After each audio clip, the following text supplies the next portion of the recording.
కృష్ణుడు 4 సంవత్సరాల నుంచి ధ్యానం చేశాడు. అందుకే ఆయన హాయిగా కళ్ళు మూసేద్దాం, కళ్ళు గొప్ప రాజపాళెం సంగీత ధ్యానం చేద్దాం.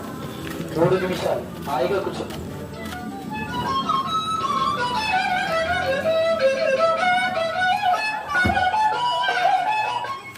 ఎవరు కళ్ళు తెరవరాదు, కళ్ళు మూసేయాలి. కళ్ళు మూస్తేనే మన లోపలికి వెళ్తున్న గాలిని గమనిస్తేనే ధ్యానం అనేది అర్థమవుతుంది. మామిడిపండు చూస్తే రుచి తెలియదు, తింటే రుచి తెలుస్తుంది. ధ్యానం కానీ చూస్తే అర్థం కాదు. కళ్ళు మూసుకొని ఆ శ్వాసని గమనిస్తేనే ఆ ధ్యానంలో ఉన్నటువంటి శక్తి, జ్ఞానము మనం అందుకుంటాం. కళ్ళు మూసుకో, హాయిగా కూర్చుందాం. కళ్ళు మూసుకోండి, కళ్ళు తెరవకూడదు. చూడండి, కళ్ళు మూసుకొని శ్వాసను గమనించండి.